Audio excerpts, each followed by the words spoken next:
ಕಾರ್ಯಕ್ರಮ ಪ್ರಾರಂಭವಾಗಲಿದೆ. ಕಾರ್ಯಕ್ರಮದ ನಂತರ ಎಲ್ಲರಿಗೂ ಒಂದು ಊಟದ ವ್ಯವಸ್ಥೆ ಇರ್ತದೆ. ದಯವಿಟ್ಟು ಯಾರು ಗೊತ್ತಾಯ್ತು ಮನೆ ಬಹವಃ ಮತ್ತಃ ಅಧಿಕಂ ಜಾನಂತಿ ಅಹಂ ತು ಅನ್ಯಾತ್ ದೃಷ್ಟಿಕೋನಾತ್ ಸಾ ಪ್ರಥಮಂ ಕೇವಲ ಮಾತಾ ಏವ ನ ವಿದುಷಿ ಅನ್ವಪಶ್ಯ ಆಶಾವಾದಃ ಪ್ರವೃತ್ತಿಃ ಜಿಜ್ಞಾಸಾ ಏವ ಮೂಲ್ಯಾನಿ ತಸ್ಯಾಹ ಸರ್ವೇಷು ಕಾರ್ಯೇಷು ಸರ್ವೇಷು ಸಂಬಂಧೇಷು ಅಧುನಾ ತಾನ್ಯೇವ ಚ ಭವದ್ಭಿಃ ಸಹ. ಅದನ್ನ ನಾನು ಕ್ವಿಕ್ ಆಗಿ ಸ್ವಲ್ಪ ಇಂಗ್ಲಿಷ್ ಟ್ರಾನ್ಸ್ಲೇಟ್ ಮಾಡ್ತೀನಿ, ಎಲ್ಲರಿಗೂ ಸಂಸ್ಕೃತ ಬರದೇ ಇರೋರ ಹತ್ರ. ರೆಸ್ಪೆಕ್ಟೆಡ್ ಆಫೀಸ್ ಬೇರರ್, ರಾಷ್ಟ್ರೀಯ ಚಿಂತನೆ, ಇತಿಹಾಸ ಸಂಶೋಧನೆಗೆ ಸಂಬಂಧಿಸಿದಂತೆ ಮೌಲಿಕ ಕೃತಿಗಳು, ಗಣಿತಜ್ಞರ ಪ್ರಸಂಗಗಳು, ಅಗಣಿತ ವಿಸ್ಮಯ, ಹಾಗೆ ಇವರ ಪ್ರಶಸ್ತಿಗಳನ್ನು, ಅದೇ ರೀತಿಯಾಗಿ ಇನ್ನು ನೊಬೆಲ್ ಪ್ರಶಸ್ತಿ ಸಂಸ್ಥಾಪಕ ಆಲ್ಫ್ರೆಡ್ ನೊಬೆಲ್, ಮಹಾನ್ ತಾತ್ವಿಕ ಭೌತಶಾಸ್ತ್ರ, ಮಕ್ಕಳಿಗಾಗಿ ಡಾಕ್ಟರ್ APJ ಅಬ್ದುಲ್ ಕಲಾಂ ಕಥೆಗಳು, ಇಷ್ಟು ಪಟ್ಟಿ ಮಾಡಲಿಕ್ಕೆ ಸಾಧ್ಯ, ಅಷ್ಟನ್ನು ಮಾತ್ರ ಹೇಳಿದ್ದೇನೆ. ಇನ್ನು 10 ಹಲವು ಪುಸ್ತಕಗಳನ್ನು ಇವರು ಬರೆದಿದ್ದಾರೆ. ಶ್ರೀಯುತರು ಅಯೋಧ್ಯ ಪ್ರಕಾಶನ ಎಂಬ distinguished guests and the meritorious children who are gathered here today. Many of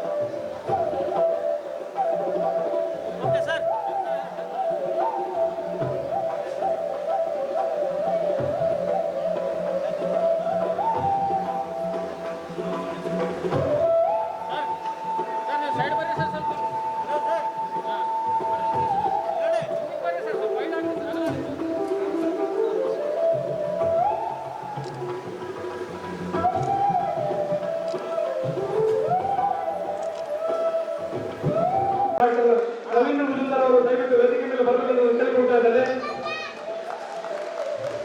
ಈಗ ಕಾರ್ಯಕ್ರಮದ ಮುಂದಿನ ಘಟ್ಟ ಮುಖ್ಯ ಭಾಷಣಕಾರರಾಗಿ ಆಗಿರುತ್ತದೆ. ಅನೇಕ ವರ್ಷಗಳಿಂದ ರಾಯಚೂರು ಜಿಲ್ಲಾ ಬ್ರಾಹ್ಮಣ ಸಮಾಜದವರು ಈ ರೀತಿಯಾದಂಥ ಕಾರ್ಯಕ್ರಮಗಳ ಮುಖಾಂತರ ವಿದ್ಯಾರ್ಥಿಗಳಿಗೂ ಮತ್ತು ಸಾಧಕರಿಗೂ ಗುರುತಿಸಿ ಅವ್ರಿಗೆ ಪ್ರೋತ್ಸಾಹಿಸ್ತಕ್ಕಂಥ ಒಂದು ಕೆಲಸ ಮಾಡುವಂಥದ್ದು ಬಹಳ ಅತ್ಯಂತ ಉತ್ತಮವಾದಂಥ ಕೆಲಸ ಅಂತ ಹೇಳಿ ಸಂದರ್ಭದಲ್ಲಿ ನಾನು ಅವ್ರಿಗೆಲ್ಲರನ್ನ ಅಭಿನಂದನೆ ಸಲ್ಲಿಸ್ತೇನೆ. ಯಾಕಂದರೆ ಯಾರೇ ಸಾಧಕರಾಗಿರ್ತಕ್ಕಂಥವ್ರಿರ್ಬೋದು, ಶಿಕ್ಷಣ ಕ್ಷೇತ್ರದಲ್ಲಿರ್ಬೋದು, ಸಮಾಜ ಸೇವೆಯಲ್ಲಿರ್ಬೋದು, ಇರುವಂಥವ್ರಿಗೆ ಗುರುತಿಸುವ ಮುಖಾಂತರ ಅವ್ರಿಗೆ ಹೆಚ್ಚಿನ ರೀತಿ ಶಕ್ತಿ ಕೊಡ್ತಕ್ಕಂಥದ್ದು ಮತ್ತು ಸಮಾಜಕ್ಕಾಗಿ ಕೆಲಸ ಮಾಡಲಿಕ್ಕೆ ಅವ್ರಿಗೆ ಅವಕಾಶ ಕೊಡಿಸೋಂಥ ರೀತಿಯಲ್ಲಿ ಈ ಜಿಲ್ಲಾ ಬ್ರಾಹ್ಮಣ ಸಮಾಜದವರು ಪ್ರತಿ ವರ್ಷ ಈ ಕಾರ್ಯಕ್ರಮಗಳು ಹಮ್ಮಿಕೊಳ್ತಾ ಇದ್ದಾರೆ. ಆ ದಿಶೆಯಲ್ಲಿ ಇರುವಂಥ ಸಮಸ್ಯೆಗಳ ಬಗ್ಗೆ ಈಗಾಗಲೇ ಉಪಾಧ್ಯಕ್ಷರಾಗಿರ್ತಕ್ಕಂಥ ಅವರು ಪ್ರಸ್ತಾವ ಪಕ್ಷದಲ್ಲಿ ಮಾಡಿರ್ತಕ್ಕಂಥ ವಿಷಯಗಳನ್ನು ನಾವು ಗಮನಿಸ್ತೀವಿ. ಹಾಗಾಗಿ ಇಡೀ ಸಮಾಜ ಒಂದಾಗಿ ಸಮಾಜ ಅಭಿವೃದ್ಧಿಗಾಗಿ ಮತ್ತು ಇರುವಂಥ ನಮ್ಮ ಶಿಕ್ಷಣ ಕ್ಷೇತ್ರಕ್ಕೆ ಇರ್ಬೋದು, ಆರೋಗ್ಯ ಕ್ಷೇತ್ರಕ್ಕೆ ಇರ್ಬೋದು, ಸಮಾಜ ಸೇವೆಗೆ ಇರ್ಬೋದು, ತಾವಿಗಾಗಲೇ ಮಾರ್ಗದರ್ಶಕರಾಗಿ ಇವತ್ತು ನಮಗೆ ಮಾರ್ಗದರ್ಶನ ಕೊಡ್ತಾ ಇದ್ದಾರೆ. ಈ ಸಮಾಜ ಇಡೀ ದೇಶದ ಇತಿಹಾಸದಲ್ಲಿ ನೋಡಿದಾಗ ಅತ್ಯಂತ ಪ್ರಮುಖ ಪಾತ್ರ ವಹಿಸತಕ್ಕಂಥ ಸಮಾಜ. ಅದು ದೇಶ ಸ್ವಾತಂತ್ರ್ಯ ಸಂಗ್ರಾಮದಲ್ಲಿರ್ಬೋದು, ಸ್ವಾತಂತ್ರ್ಯ ನಂತರ ಬಂದಿರತಕ್ಕಂಥ ರಾಷ್ಟ್ರ ಹಾಗೂ ರಾಜ್ಯ ಆಡಳಿತದಲ್ಲಿರ್ಬೋದು, ಅನೇಕ ಪ್ರಮುಖ ಪಾತ್ರಗಳು ವಹಿಸುವ ಮುಖಾಂತರ ದೇಶದ ಅಭಿವೃದ್ಧಿಗಾಗಿ ಅನೇಕ ಸದಾರ್ಜನ ಮಾರ್ಗದರ್ಶನ ಕೊಟ್ಟಿರ್ತಕ್ಕಂಥ ಸಮಾಜ.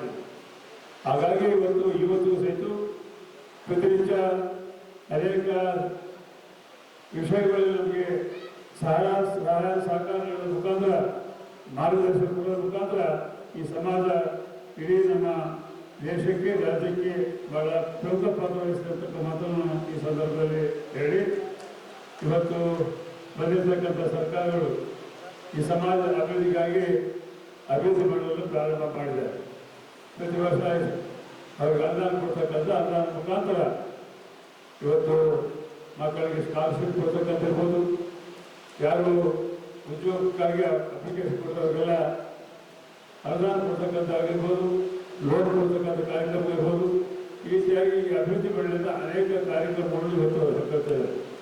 ಸೊ ಈ ದಿಶೆಯಲ್ಲಿ ನಮ್ಮ ಕಳೆದ 3 ವರ್ಷದಲ್ಲಿ ಸರ್ಕಾರ ಬಂದ ನಂತರ ಶ್ರೀಮಾನ್ ಸಿದ್ದರಾಮಯ್ಯ ಸರ್ಕಾರದಲ್ಲಿ ಈ ಸಮಾಜದಲ್ಲಿ ಗುರುತಿಸಿ ನಮ್ಮೆಲ್ಲರಿಗೂ ಆತ್ಮೀಯರಾಗಿರ್ತಕ್ಕಂಥ JCM ಅಧ್ಯಕ್ಷರು ಮಾಡಿದರು. ಶ್ರೀಮಾನ್ ದೇಶಪಾಂಡೆ ಅವರು, ಶ್ರೀಮಾನ್ ದಿನೇಶ್ ಗೌಡರವರು ಈ ಸಂಸ್ಥೆಯನ್ನು ಪ್ರಾರಂಭ ಮಾಡಿ ಅಭಿವೃದ್ಧಿ ಮಾಡಲು ಪ್ರಾರಂಭ ಮಾಡಿ ಸಾಕಷ್ಟು ಹೋರಾಟ ಮಾಡಿದರು. ಇದರಾಗಿರ್ತಕ್ಕಂಥ ದೇಶಪಾಂಡೆ ಅವರ ಪ್ರಯತ್ನದಿಂದ ಈ ಅಭಿವೃದ್ಧಿ ಮಾಡಲು ಪ್ರಾರಂಭ ಆಗಿರ್ತಕ್ಕಂಥ ನಮ್ಮೆಲ್ಲರಿಗೂ ಗೊತ್ತಿರುವಂತೆ ಆ ದಿಶೆಯಲ್ಲಿ ಬ್ಯಾಕ್ಗ್ರೌಂಡ್ನಲ್ಲಿ ನಮ್ಮ ದೇಶದವರು ಬಹಳ ಸಂಘಟಕರು ಇಡೀ ರಾಜ್ಯದಲ್ಲಿ ಸಮಾಜದಲ್ಲಿರ್ತಕ್ಕಂಥ ಜನರನ್ನು ಗುರುತಿಸಿ ಸಂದರ್ಭ ಬಂದಾಗೆಲ್ಲ ಪ್ರತಿಯೊಂದು ವೇದಿಕೆ ಮೇಲೆ ಬ್ರಾಹ್ಮಣ ಸಮಾಜದ ಬಗ್ಗೆ ನಿಷ್ಠುರವಾಗಿ ಮಾತಾಡ್ತಕ್ಕಂಥದ್ದು JCM ಅವರು. ಅವ್ರಿಗೂ ನಮಗೆ ಸುಮಾರು 40-45 ವರ್ಷದ ಪರಿಚಯ. ಹಾಗಾಗಿ ಅವರು ಇವತ್ತು ಅಭಿವೃದ್ಧಿ ಮಂಡಳಿ ಅಧ್ಯಕ್ಷರಾಗಿ 46 ಕೋಟಿ ರೂಪಾಯಿ ಈ ವರ್ಷ, ಈ 4 ವರ್ಷದಲ್ಲಿ 3 ವರ್ಷದಲ್ಲಿ 4 ಬಜೆಟ್ನಲ್ಲಿ ಸರ್ಕಾರದಿಂದ ಈ ಅಭಿವೃದ್ಧಿ ಮಂಡಳಿಗೆ ಕೊಟ್ಟಿದ್ದಾರೆ. ಅದರ ಜೊತೆಗೆ ಸುಮಾರು 22 ಕೋಟಿಯಷ್ಟು ಇವತ್ತಿಗಾಗಲೇ ಅದು ಖರ್ಚು ಮಾಡಿ ಜನರಿಗೆ ಅನುಕೂಲ ಮಾಡುವಂಥ ಅದು ಉದ್ಯೋಗ ಪ್ರಾರಂಭ ಮಾಡೋಕ್ಕಾಗಲಿ ಮತ್ತು ಸ್ಕಾಲರ್ಶಿಪ್ ಆಗಲಿ, IAS ತರಬೇತಿಗಾಗಲಿ, ಸ್ಟೂಡೆಂಟ್ಸ್ ಸ್ಕಾಲರ್ಶಿಪ್ ಕೊಡ್ತಕ್ಕಂಥಾಗಲಿ, ಈ ರೀತಿಯಾಗಿ ಅನೇಕ ಕಾರ್ಯಕ್ರಮಗಳು ಇವತ್ತು ಅಭಿವೃದ್ಧಿ ಮಾಡಲು ಮುಖಾಂತರ ಶ್ರೀಮಾನ್ JCM ಅವರು ಮಾಡ್ತಿದ್ದಾರೆ. ಅದ್ರ ಜೊತೆಗೆ ಇವತ್ತು ಅವರು ಸಾಕಷ್ಟು ಪ್ರಭಾವಶಾಲಿಗಳು. ಅನೇಕ ವರ್ಷಗಳಲ್ಲಿ ಚಿತ್ರದುರ್ಗ, ದಾವಣಗೆರೆ ಜಿಲ್ಲೆಯಲ್ಲಿ ಯಾವುದೇ ರಾಜಕೀಯ ಪ್ರಭಾವ ಇದ್ದರೆ ಪ್ರತಿಯೊಂದರಲ್ಲಿ ಶ್ರೀಮಾನ್ JCM ಅವರು ಮುಂದಾಳತ್ವ ವಹಿಸ್ತಕ್ಕಂಥದ್ದು. ಅದು ಯಾರೇ ರಾಜಕಾರಣದಲ್ಲಿ ಅವರೆಲ್ಲ ಜೊತೆಯಲ್ಲಿ ನಮ್ಮ ಬ್ರಾಹ್ಮಣ ಸಮಾಜದ ಬಗ್ಗೆ ನೇರವಾಗಿ ಅನೇಕ ಸಂದರ್ಭಗಳಲ್ಲಿ ಮಾತನಾಡುತ್ತಾರೆ. ಯಾರಾದರೂ ದಾರಿ ತಪ್ಪು ಮಾತಾಡಿದರೆ ನೇರವಾಗಿ ನಿಷ್ಠುರವಾಗಿ ಆ ವೇದಿಕೆ ಮೇಲಿಂದ ಮಾತನಾಡಿರ್ತಕ್ಕಂಥದ್ದು JCM ಅವರು. ಹಾಗಾಗಿ ಇವತ್ತು ರಾಜ್ಯ ಮಟ್ಟದಲ್ಲಿರ್ಬೋದು, ರಾಷ್ಟ್ರ ಮಟ್ಟದಲ್ಲಿರ್ಬೋದು ಅನೇಕ ಪ್ರಮುಖರು ಇವತ್ತು ಈ ಸಮಾಜದಿಂದ ಬಂದು ಸಮಾಜಕ್ಕೆ ಸೇವೆ ಸಲ್ಲಿಸತಕ್ಕಂಥದ್ದು ಇರುವಂಥ ಸಮಾಜವಿದೆ. ಹಾಗಾಗಿ ಇನ್ನು ಈ ಸಮಾಜದಿಂದ ದೇಶಕ್ಕೆ, ರಾಜ್ಯಕ್ಕೆ ನಮ್ಮೆಲ್ಲರನ್ನ ಮಾರ್ಗದರ್ಶನ ಕೊಡ್ತಕ್ಕಂಥ ನಮ್ಮ ಮಾರ್ಗದರ್ಶನ ಮುಂದುವರಿದೆ ಅಂತೇಳಿ ಸಂದರ್ಭದಲ್ಲಿ ಹಾರೈಸಿ ಇಂಥ ಕಾರ್ಯಕ್ರಮ ಪ್ರತಿ ವರ್ಷ ಹೆಚ್ಚು ರೀತಿ ಮಾಡಬೇಕು. ಅದೇ ರೀತಿಯಾಗಿ ಹಾಕಿಸಿ ನಾನು ಪ್ರಥಮವಾಗಿ ನನ್ನ ಅನುದಾನ ನೀಡಿದ್ದೇನೆ. ಅದು ಆದರೂ ಅನೇಕ ವರ್ಷಗಳಿಂದ ಮುಂದುವರಿತಾ ಇದೆ. ಹಾಗಾಗಿ ರಮೇಶ್ ಅವರು ಸಂಘಟನೆಗೆ ಬಂದಾಗಿತ್ತು ಅದು ತಕ್ಷಣ ಮುಗಿಸ್ಕೊಂಡು ಕೆಲಸ ಮಾಡಬೇಕಂತೇಳಿ ಅವ್ರ ಜೊತೆಯಲ್ಲಿ ಮಾತನಾಡಿ ಬರೋಗಳಲ್ಲಿ ಮತ್ತು ಆ ಕಟ್ಟಡಕ್ಕೆ ಏನು ಬೇಕು ನನಗಳ ಸಹಿತ ಸಹಾಯ ಆಗ್ತದೆ ಮಾತಾಡಿ ಸಂದರ್ಭದಲ್ಲಿ ಈ ಕಾರ್ಯಕ್ರಮದಲ್ಲಿ ಶ್ರೀಮಾನ್ ದಿನೇಶ್ ಗೌಡರು ಬಂದು ಉದ್ಘಾಟನೆ ಮಾಡಬೇಕಾಗಿತ್ತು. ಆದರೆ ನಿನ್ನೆ ನನ್ನ ಜೊತೆಗೆ ಮಾತನಾಡಿದ್ರು. ಇವತ್ತು ಮೊದಲೇ ನೇತಾತ್ಮಕ ಕಾರ್ಯಕ್ರಮ ಇರೋದ್ರಿಂದ ಇದರಲ್ಲಿ ಭಾಗವಹಿಸಲಿಕ್ಕಾಗ್ತಲ್ಲ. ಎಲ್ಲರಿಗೂ ನಾನು ಶುಭ ಕೊಡ್ತಾ ಇದ್ದೆ. ನಾನು ಶುಭವನ್ನು ಅವರೆಲ್ಲರಿಗೂ ತೋರಿಸ್ಬೇಕು ಮಾತು ಹೇಳಿದ್ದಾರೆ. ಬರುವಂಥ ದಿನಗಳಲ್ಲಿ ಯಾವುದೇ ಇಂಥ ಕಾರ್ಯಕ್ರಮ ತಪ್ಪದೆ ರೈತರಿಗೆ ಬಂದು ಭಾಗವಹಿಸಿದ ಮಾತನಾಡಿದ್ದು ಶ್ರೀಮಾನ್ ದಿನೇಶ್ ಗೌಡರು ಹೇಳಿರ್ತಕ್ಕಂಥ ವಿಷಯ ಈ ಗಮನ ತಮ್ಮೆಲ್ಲರ ಗಮನ ತಂದು ಇಂಥ ಕಾರ್ಯಕ್ರಮದಲ್ಲಿ ಭಾಗವಹಿಸಿ ಉದ್ಘಾಟನೆ ಮಾಡಿ ಮಾತನಾಡಿ ಅವಕಾಶ ಕಲಿಸಿರ್ತಕ್ಕಂಥ ಶ್ರೀಮಾನ್ ರಮೇಶ್ ಕುಮಾರ್ ಕರ್ತವ್ಯಕ್ಕೂ ಅವರ ಸಂಘಟಕರಿಗೂ ವೇದಿಕೆ ಮೇಲೆ ಆಸೀನರಾಗಿರ್ತಕ್ಕಂಥ ಎಲ್ಲ ಹಿರಿಯರಿಗೂ ಕಾರ್ಯಕ್ರಮದಲ್ಲಿ ಭಾಗವಹಿಸಿದ ತಮ್ಮೆಲ್ಲರಿಗೂ ನಾನು ಹೊಲಿಸಿ ನಾನು ಮಾತನಾಡ್ತೀನಿ. ಸಂತೋಷವಾಗ್ತಾ ಇದೆ. ಬಹಳ ನೇರವಾಗಿ ಕೆಲವು ವಿಚಾರಗಳನ್ನು ಹೇಳೋದಕ್ಕೆ ಇಷ್ಟಪಡ್ತೇನೆ. ಮೊದಲನೇದಾಗಿ ರಾಯಚೂರಿನಲ್ಲಿ ಈ ಕಾರ್ಯಕ್ರಮ ಆಯೋಜನೆ ಆಗಿರೋದು ಬಹಳ ಅರ್ಥಪೂರ್ಣವಾದದ್ದು. ಯಾಕಂದ್ರೆ ಬ್ರಾಹ್ಮಣ ಸಮಾಜ ಮತ್ತು ರಾಯಚೂರು ಈ ಎರಡರ ನಡುವೆ ಬಹಳ ಅವಿನಾಭಾವವಾದ ಸಂಬಂಧ ಅನುಚಾನವಾಗಿ ನಡೆದು ಬಂದಿದೆ. ನಮ್ಮ ಬಹಳಷ್ಟು ಹರಿದಾಸರು ಅಥವಾ ಬ್ರಾಹ್ಮಣ ಸಮಾಜದ ಬಹಳಷ್ಟು ದೊಡ್ಡ ದೊಡ್ಡ ವ್ಯಕ್ತಿಗಳು ಅವರು ರಾಯಚೂರಿನಲ್ಲಿ ತಮ್ಮ ಸಾಧನೆಗಳನ್ನು ಮಾಡಿದ್ದಾರೆ. ತಮ್ಮ ಕರ್ಮಭೂಮಿಯನ್ನಾಗಿ ರಾಯಚೂರನ್ನು ಆರಿಸಿಕೊಂಡಿದ್ದಾರೆ.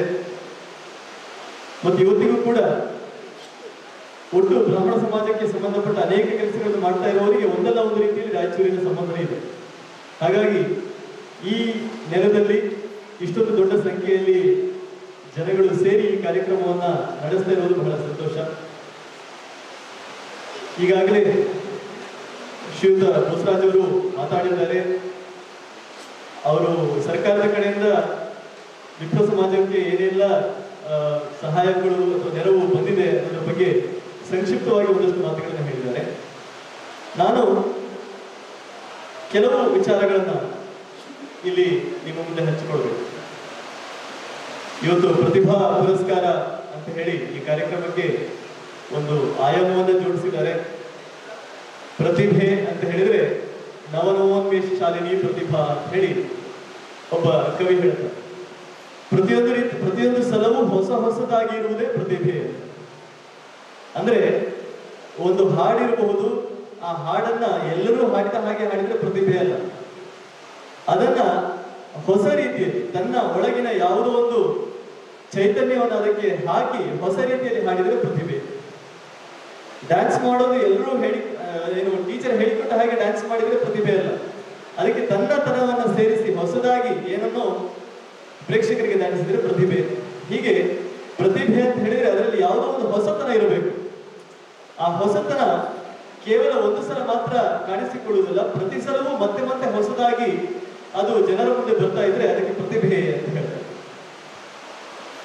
ಈ ಪ್ರತಿಭೆ ಅನ್ನೋದರ ಜೊತೆಗೆ ವಿಪ್ರ ಸಮಾಜಕ್ಕೆ ಅನೇಕ ಅಂಶಗಳು ಜೋಡಿಸಿಕೊಂಡಿದ್ದಾರೆ. ಅದೇನು ಅಂತ ಹೇಳಿದ್ರೆ, ನಾವು ಬುದ್ಧಿವಂತಿಕೆ ಅಂತ ಹೇಳಿದ್ರೆ ಅದು ನಿಜಕ್ಕೂ ಬ್ರಾಹ್ಮಣರಿಗೆ ಇದೆಯೋ ಇಲ್ಲೋ ಗೊತ್ತಿಲ್ಲ, ಆದ್ರೆ ಸಮಾಜ ಹಾಗೆ ಭಾವಿಸ್ತದೆ. ಬ್ರಾಹ್ಮಣರಿಗೆ ಸ್ವಲ್ಪ ಬುದ್ಧಿವಂತಿಕೆ ಜಾಸ್ತಿ, ಬ್ರಾಹ್ಮಣರಿಗೆ ಸ್ವಲ್ಪ ಪ್ರತಿಭೆ ಜಾಸ್ತಿ, ಬ್ರಾಹ್ಮಣರಿಗೆ ಸ್ವಲ್ಪ ಜ್ಞಾನ ಜಾಸ್ತಿ, ಸ್ವಲ್ಪ ವಿವೇಕ ಜಾಸ್ತಿ ಅಂತ ಸಮಾಜ ಭಾವಿಸ್ತದೆ. ಬ್ರಾಹ್ಮಣರಿಗೆ ಇದೆಯೋ ಇಲ್ಲೋ ಅಂತ ನಮ್ಗೆ ಗೊತ್ತಿಲ್ಲ, ಇರಬಹುದು, ಸ್ವಲ್ಪ ಹೆಚ್ಚಿನ ಮಟ್ಟದಲ್ಲಿ ಇರಬಹುದು. ಯಾಕಂದ್ರೆ ಸಮಾಜ ಒಪ್ಪಿಕೊಡುತ್ತದೆ ಅಂತ ಹೇಳಿದ್ರೆ ಅದರಲ್ಲಿ ಸ್ವಲ್ಪ ಸತ್ಯಾಂಶ ಇರಬೇಕು. ಆದ್ರೆ ಅದಕ್ಕೊಂದು ಹಿನ್ನೆಲೆ ಕೂಡ ಇದೆ.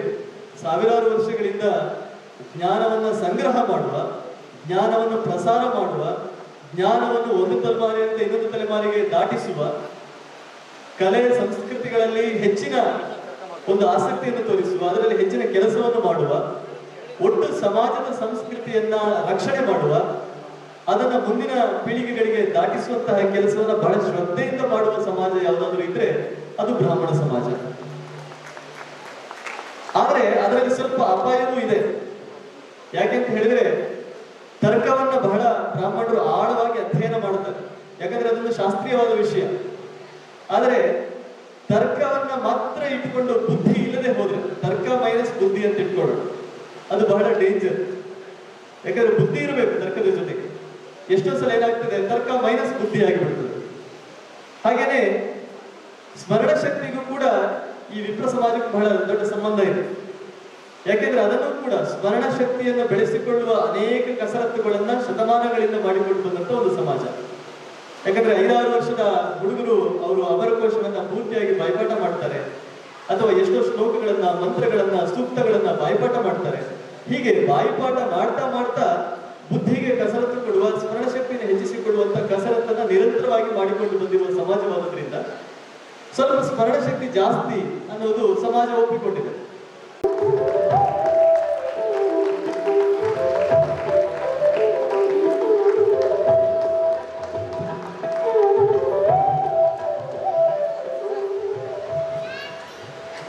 ಧನ್ಯವಾದಗಳು ಸರ್.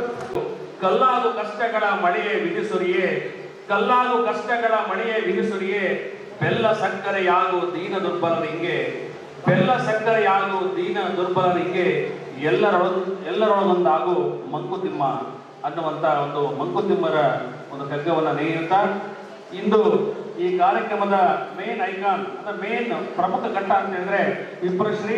ಆ ವಿಪ್ರಶ್ರೀ ಕಾರ್ಯಕ್ರಮದ ಆ ಹಂತದಲ್ಲಿ ನಾವಿದ್ದೀವಿ. ಈ ಮೊದಲಾಗಿ ಈ ವಿಪ್ರಶ್ರೀ ಪ್ರಶಸ್ತಿಗೆ ಭಾಜನರಾದಂಥ ಹಿರಿಯರು ಆದಂಥ ಸಾಮಾಜಿಕ ಹೋರಾಟಗಾರರಾದಂಥ ಶ್ರೀಯುತ ರಾಘವೇಂದ್ರ ಕುಷ್ಟಗಿಯವರ ವಿಶೇಷ ಜನಪರವಾದ ಸೇವೆಯನ್ನು ಪರಿಗಣಿಸಿ ರಾಯಚೂರು ಜಿಲ್ಲಾ ಬ್ರಾಹ್ಮಣ ಸಮಾಜದಿಂದ ಕೊಡಮಾಡುವ 2024ರ ಪ್ರತಿಷ್ಠಿತ ವಿಪ್ರಶ್ರೀ ಪ್ರಶಸ್ತಿಯನ್ನ ನೀಡಿ ಅಭಿನಂದನೆ ಬಹಳ ಹೆಮ್ಮೆ ಎನಿಸುತ್ತದೆ, ಸಂತೋಷ ಎನಿಸುತ್ತದೆ. ಹಾಗಾಗಿ ಅವರಿಗೆ ಅಭಿನಂದಿಸಿ ಗೌರವಿಸಿ ಸತ್ಕರಿಸಲಾಗ್ತಾ ಇದೆ. ಪರಾಭವನ ಸಂವತ್ಸರ ಕೃಷ್ಣ ಚತುರ್ಥಿ ಶನಿವಾರ.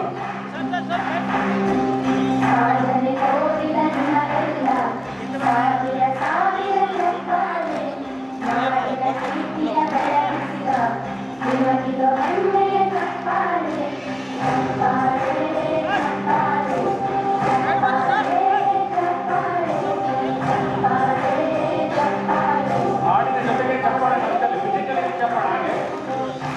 ಫಿಸಿಕಲಿ ಚಪ್ಪಾಳೆ, ಲೈವ್ ಚಪ್ಪಾಳೆ.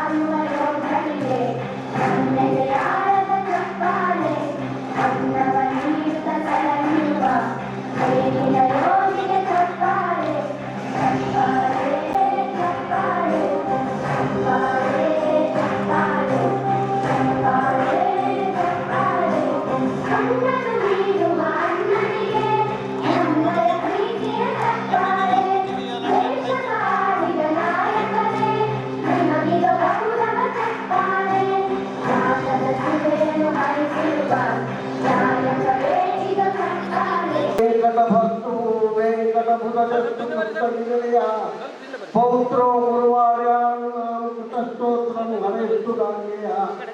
ಈ ಶ್ಲೋಕದ ಮೂಲಕ ನಮ್ಮ ಮನೆತನದ ನಮ್ಮ ದೇವರ ಸ್ಮರಣೆಯನ್ನು ಮಾಡ್ತಾ ಒಂದೆರಡು ಮಾತುಗಳನ್ನು ಈ ಸಂದರ್ಭದಲ್ಲಿ ನಾನು ಹೇಳಲಿಕ್ಕೆ ಇಷ್ಟಪಡ್ತೇನೆ. ಮೊಟ್ಟ ಮೊದಲನೇದಾಗಿ ನಮ್ಮ ವಿಪ್ರ ಸಮಾಜ, ನಾನು ನಮ್ಮ ಸಮಾಜದ ಹಲವು ವರ್ಷದಿಂದ ನೋಡ್ತಾ ಇದ್ದೀನಿ. ಆಧ್ಯಾತ್ಮಿಕವಾಗಿರ್ತಕ್ಕಂಥ, ಸಾಂಸ್ಕೃತಿಕವಾಗಿರ್ತಕ್ಕಂಥ, ಧಾರ್ಮಿಕವಾಗಿರ್ತಕ್ಕಂಥ ಹಲವು ಕಾರ್ಯಕ್ರಮದಲ್ಲಿ ವಿಪರೀತ ಬಿಸಿಯಾಗಿರ್ತಕ್ಕಂಥ ನಮ್ಮ ಸಮಾಜ ನಿಜವಾಗಿಯೂ ಪುರೋಹಿತ ಸಮಾಜ. ಈ ಪುರಕ್ಕೆ, ಈ ನಾಡಿಗೆ ಒಳ್ಳೆಯದಾಗಲಿ ಅಂತ ಹೇಳ್ತಕ್ಕಂಥ ಸಮಾಜ. ನಾನು ಅತಿ ಲೌಕಿಕದ ಮನುಷ್ಯ. ನಾನು ಅತಿ ಹೆಚ್ಚು ಧಾರ್ಮಿಕ ಕೆಲಸದಲ್ಲಿಲ್ಲ. ಆದರೆ ಜನರ ಸೇವೆ, ಜನರ ಪರವಾಗಿ ಹೋರಾಟ, ಅದೇ ನನ್ನ ಆಧ್ಯಾತ್ಮ ಅಂತ ತಿಳ್ಕೊಂಡು ನಾನು ಕೆಲಸ ಮಾಡೋದ್ರಿಂದ ಅದನ್ನು ನೀವೇನು ಗೌರವಿಸಿ ಇವತ್ತು ನೀವೇನು ನನಗೆ ಒಂದು ಪ್ರಶಸ್ತಿಯನ್ನು ಕೊಟ್ಟಿದ್ದೀರಿ. ಇದು ನನಗೆ ತುಂಬ ತುಂಬ ಸಂತೋಷ, ಹರ್ಷವನ್ನು ತಂದಿದೆ ಮತ್ತು ಮುಜುಗರವನ್ನು ತಂದಿದೆ. ಇನ್ನು ನನಗಿಂತ ಬಹಳ ಶ್ರೇಷ್ಠ ಜನ, ತುಂಬ ಜನ ಈ ಸಮಾಜದಲ್ಲಿ ಇದ್ದಾರೆ. ಅಂಥ ಸಂದರ್ಭದಲ್ಲಿ ನನ್ನಂಥ ಒಬ್ಬ ಪಾಪನಿಗೆ ಪ್ರಶಸ್ತಿ ಕೊಟ್ಟು ನನಗೆ ದೊಡ್ಡ ಉಪಕಾರ ಮಾಡಿದರೆ ನಿಮಗೆಲ್ಲ ಧನ್ಯವಾದಗಳು. ಇನ್ನು ಬಹಳ ಮಹತ್ವವಾದಂಥ ಒಂದು ಎರಡು ವಿಷಯಗಳನ್ನು ಈ ಸಂದರ್ಭದಲ್ಲಿ ನನಗೆ ಹೇಳಬೇಕಾಗಿದೆ. ಒಂದನೇದು, ವಿಪ್ರ ಸಮಾಜದ ಬಗ್ಗೆ ಬಹಳ ದೊಡ್ಡ ಜವಾಬ್ದಾರಿ ಇದೆ ನನಗೆ ಈ ಸಂದರ್ಭದಲ್ಲಿ. ಇದೊಂದು ಐತಿಹಾಸಿಕವಾದಂಥ ಸಂದರ್ಭದಲ್ಲಿ ನಾವಿದ್ದೇವೆ. ನಮ್ಮ ಉಪನಿಷತ್ಕಾರರು ಹೇಳ್ತಾರೆ, ಅಂಧಂತಮ ಪ್ರವಿಶಂತಿ ಯೋ ಅವಿದ್ಯಾ ಉಪಾಸತೆ. ಅವಿದ್ಯೆಯನ್ನು ಉಪಾಸನೆ ಮಾಡ್ತಕ್ಕಂಥ ಸಂದರ್ಭದೊಳಗೆ, ಅವಿದ್ಯೆ ಅಂದ್ರೆ ಏನು? ಅವಿದ್ಯೆ ಅಂದರೆ ಜನರನ್ನು ನಾಶ ಮಾಡ್ತಕ್ಕಂಥ, ಜನ ವಿರೋಧಿಯಾಗಿರ್ತಕ್ಕಂಥ, ಜನರಿಗೆ ಸಂಕಷ್ಟ ಕೊಡ್ತಕ್ಕಂಥ, ಅದು ಯಾವುದೇ ಇದ್ರೂ ವಿದ್ಯೆ ಅದು. Ignorance is dangerous but misguided knowledge is more dangerous than any other thing. ಅಜ್ಞಾನ ಅಪಾಯಕಾರಿ, ಆದರೆ ಮಿಸ್ಗೈಡೆಡ್ ನಾಲೆಜ್ ಇರ್ತಕ್ಕಂಥದ್ದೇನಿದೆ, ತಪ್ಪು ದಾರಿಯಲ್ಲಿ ಎಳೆಯುವಂಥ ವಿಚಾರಗಳೇನಿದೆ, ಅದು ಅತಿ ಹೆಚ್ಚು ಡೇಂಜರಸ್. ಇವತ್ತಿನ ದಿವಸ ವಿಜ್ಞಾನದ ಹೆಸರಿನಲ್ಲಿ, ವಿಜ್ಞಾನದ ಹೆಸರಿನಲ್ಲಿ, ಜ್ಞಾನದ ಹೆಸರಿನಲ್ಲಿ ದೇಶವನ್ನ, ವಿಶ್ವವನ್ನ ನಾಶ ಮಾಡತಕ್ಕಂಥ ಯುದ್ಧ ಉಪಕರಣಗಳು ಇನ್ನೊಂದು ಮತ್ತೊಂದು ಏನಿದೆ. ಈ ಸಂದರ್ಭದಲ್ಲಿ ನಾವೇನಂದ್ರೆ ಈ ಮಿಸ್ಗೈಡೆಡ್ ನಾಲೆಜ್ ಏನಿದೆ, ಅಜ್ಞಾನವನ್ನು ವಿಜ್ಞಾನ ಅಂತ ತಿಳ್ಕೊಂಡು ಸಮಾಜ ಮುಂದೆ ಹೋಗ್ತಾ ಇದೆ. ಇವತ್ತು ನಾವು ಇಡೀ ವಿಶ್ವದಲ್ಲಿ ಏನು ಯುದ್ಧ ಇದನ್ನೆಲ್ಲ ನೋಡ್ತಾ ಇದ್ದೀವಿ. ಇವತ್ತು ಇರಾನ್, ಅಮೇರಿಕ ಇತ್ಯಾದಿ ಯುದ್ಧ ಇರ್ಬೋದು, ಭಾರತ ಪಾಕಿಸ್ತಾನ ಇರ್ಬೋದು. ಈ ವ್ಯವಸ್ಥೆ ಏನಿದೆಯಲ್ಲ, ಈ ವ್ಯವಸ್ಥೆ ಇದ್ರ ಹಿಂದೆ ಒಂದು ಆರ್ಥಿಕತೆ ಇದೆ. ಈ ವಿಶ್ವ ಹಣಕಾಸು ಬಂಡವಾಳ ಏನಿದೆ, ಇದು ಯುದ್ಧವನ್ನು ಉಸಿರಾಡ್ತದೆ. ಇಂಥ ವಿಶ್ವ ಯುದ್ಧವನ್ನು ಉಸಿರಾಡ್ತಕ್ಕಂಥ ಈ ಅಜ್ಞಾನ ಏನಿದೆ, ಇದರ ವಿರುದ್ಧ ಎಲ್ಲಕ್ಕಿಂತ ಹೆಚ್ಚಾಗಿ ಬ್ರಾಹ್ಮಣ ಸಮಾಜ ಮುಂದೆ ಹೋಗಬೇಕಾಗಿದೆ. ಇದನ್ನು ನಿಯಂತ್ರಿಸಬೇಕಾಗಿದೆ. ಯುದ್ಧ ಇಲ್ಲದೆ ಇರ್ತಕ್ಕಂಥ, ಶಾಂತಿಯ ಪರವಾಗಿರ್ತಕ್ಕಂಥ ಒಂದು ವಿಶ್ವದ ಕಡೆಗೆ ನಾವು ಹೋಗಬೇಕಾಗಿದೆ. ಇನ್ನೊಂದು ಭಾಳ ಮಹತ್ವದ್ದು, ಭಾಳ ಮಾತಾಡಲಿಕ್ಕಂತ ಮುಗಿಸ್ಬಿಡ್ತೀವಿ. ಏನಂದ್ರೆ ಬಹಳ ಹೇಳಲಿಕ್ಕೆ ವಿಚಾರಗಳ ತಾಳೆ ಇದ್ರೂ ಕೂಡ ಒಂದು ವಿಚಾರವನ್ನು ಹೇಳಲೇಬೇಕಾಗಿದೆ. ಅಗ್ರತಃ ಚತುರೋ ವೇದ ಪೃಷ್ಠತಃ ಗಗನಂತರೋ ಇದಂ ಬ್ರಾಹ್ಮ್ಯಂ ಇದಂ ಶಾಸ್ತ್ರಂ ಶಾಪಾದಪಿ ಚರಾದಪಿ ಅಂತ. ಅಂದರೆ ನಾನು ಹೇಳಿಯಲ್ಲ, ಯುದ್ಧ ಮಾಡಿ ಆದರೂ ಕೂಡ ಎದುರಿಸಬಲ್ಲೆ ಸಮಾಜದ ದುಷ್ಟ ಶಕ್ತಿಗಳನ್ನು. ಹಾಗೆಯೇ ವೇದಾಧ್ಯಯನ, ಮಂತ್ರಶಕ್ತಿ ಅಧ್ಯಯನದ ಮೂಲಕ, ಒಳ್ಳೆಯ ವಿಚಾರಗಳ ಮೂಲಕ ಅವನನ್ನು ಮಳಿಸುವಂಥ ಶಕ್ತಿ ನಮ್ಮಲ್ಲಿದೆ ಅಂತೇಳಿ ನಾವು ಬರೀ ದುರಭಿಮಾನ ಪಡೋದನ್ನು ಬಿಟ್ಟು ಇವತ್ತಿನ ದಿವಸ ಆ ಮೌಲ್ಯಗಳನ್ನು ನಾವು ಅಳವಡಿಸ್ಕೋಬೇಕಾಗಿದೆ. ಆ ಮೌಲ್ಯಗಳಂದ್ರೆ ಮತ್ತು ಬೇರೆ ಏನೂ ಅಲ್ಲ, ಈ ದೇಶದ ನಮ್ಮ ಏನು ಪರಂಪರೆ ಇದೆ, ನಮ್ಮ ಸಂಸ್ಕೃತಿ ಏನಿದೆ, ನಮ್ಮ ಆಚಾರ ವಿಚಾರಗಳೇನಿದೆ, ಅವು ಎಲ್ಲವೂ ಒಳಗೆ ಒಳ್ಳೆಯದನ್ನೇನಿದೆ ಅದನ್ನೆಲ್ಲವನ್ನು ನಾವು ಇಟ್ಕೋಬೇಕು. ಯಾವಾಗಲೂ ತಪ್ಪುಗಳಿದ್ದರೆ ಅವನ್ನ ನಾವು ದೂರ ಮಾಡ್ಕೋಬೇಕು. ನಮ್ಮನ್ನು ನಾವು ತಿದ್ದುಕೊಳ್ಳಿಕ್ಕೆ ಯಾವುದೇ ಸಂದರ್ಭದಲ್ಲಿ ಹಿಂದೆ ಮುಂದೆ ನೋಡಬಾರ್ದು. ಮನುಸ್ಮೃತಿ ಬಗ್ಗೆ ಮಾತಾಡ್ತೀವಿ. ಮನುಸ್ಮೃತಿ ಬಗ್ಗೆ ಮಾತಾಡುವಾಗ ಭಾಳ ಎಚ್ಚರಿಕೆಯಿಂದಲೇ ನಾವಿರಬೇಕು. ಮನುಸ್ಮೃತಿ ಒಳಗೆ ಇದ್ದದ್ದು ಎಲ್ಲದೂ ಸರಿ ಇದೆ ಅಂತಕ್ಕಂಥ ಅಭಿಪ್ರಾಯಕ್ಕೆ ನಾವು ಹೋಗ್ತಕ್ಕಂಥ ಅಗತ್ಯ ಇಲ್ಲ. ಅದರಲ್ಲಿ ಯಾಕಂದ್ರೆ ಸಣ್ಣ ಹುಡುಗರಿದ್ದಾಗ ಹಾಕ್ಕೊಂಡ ಚಡ್ಡಿನ ವಯಸ್ಸಾಗ್ತಾರೆ ಹಾಕೊಳ್ಳಿ ಬರೋಂಗಿಲ್ಲ. ಇವತ್ತು ಸಮಾಜ ದೇಶ ಬೆಳೆದಿದ್ದಂಥ ಸಂದರ್ಭದಲ್ಲಿ ನಾವು ಅದನ್ನೇ ಹಾಕ್ಕೋತೀವಿ, ಅದೇ ಶ್ರೇಷ್ಠ ಅಂತಕ್ಕಂಥ ಸಂಬಂಧನ ತಪ್ಪುಗಳನ್ನು ತಿದ್ದಿಕೊಂಡು ಸರಿ ಮಾಡಿಕೊಂಡು ಯೋಗ್ಯ ದಾರಿಯಲ್ಲಿ ನಡೀತಾ ಈ ಸಮಾಜವನ್ನು ಮುನ್ನಡೆಸ್ತಾ ಸಮಾಜದ ಆದರ್ಶ ಸಮಾಜವಾಗಿ ಬ್ರಾಹ್ಮಣ ಸಮಾಜ ಮುಂದುವರಿಲಿ ಅಂತಕ್ಕಂಥ ಮಾತನ್ನು ಹೇಳಿ ನಿಮ್ಮೆಲ್ಲರಿಗೂ ಅಭಿನಂದಿಸಿ ಮೊದಲೇ ಹೇಳಿ ನಾನು ಮಾತನ್ನು ಮುಗಿಸುತ್ತೇನೆ. 1952 ಡಿಸೆಂಬರ್ನಲ್ಲಿ ಮುಂಬೈನಲ್ಲಿ ಜನಿಸಿದ ಶ್ರೀಮತಿ ಉಷಾಬಾಯಿ ಅವರು BA ಪದವೀಧರರು. ಸಾಂಪ್ರದಾಯಿಕ ಪರಿಸರದ ಮನೆಯ ಸೊಸೆಯಾಗಿ ಹಿರಿಯ ಸೇವೆ, ಧಾರ್ಮಿಕ ಕಾರ್ಯಕ್ರಮಗಳ ಆಚರಣೆ ಇವೆಲ್ಲವನ್ನು ಸಮಚಿತ್ತತೆಯಿಂದ, ತಾಳ್ಮೆಯಿಂದ, ಶ್ರದ್ಧೆಯಿಂದ ನಿರ್ವಹಿಸಿ ಆದರ್ಶ ಗೃಹಿಣಿ ಎನಿಸಿಕೊಂಡಿದ್ದಾರೆ. ತಾಯಿಯಾಗಿ, ಪತ್ನಿಯಾಗಿ, ಸೊಸೆಯಾಗಿ ಇಡೀ ಕುಟುಂಬವನ್ನು ಸಾಂಸ್ಕೃತಿಕ ಪರಿಪ್ರೇಕ್ಷತೆಯಲ್ಲಿ ಕೂಡಿಸಿಕೊಂಡು ಹೋಗುವ ನಿಟ್ಟಿನಲ್ಲಿ ಅತ್ಯಂತ ಸಮರ್ಥರಾಗಿದ್ದಾರೆ. ಆಧ್ಯಾತ್ಮಿಕ ಮೌಲ್ಯಗಳ ಪ್ರಚಾರ ಹಾಗೂ ಸಮಾಜದಲ್ಲಿ ಧಾರ್ಮಿಕ ಸೇವೆಯನ್ನು ನಿಷ್ಠೆಯಿಂದ ನಿರ್ವಹಿಸುವ ಶ್ರೀಮತಿ ಉಷಾಬಾಯಿಯವರ ಧಾರ್ಮಿಕ ಅವರಿಗೆ ಹೃದಯಪೂರ್ವಕ ಧನ್ಯವಾದಗಳು ಸರ್.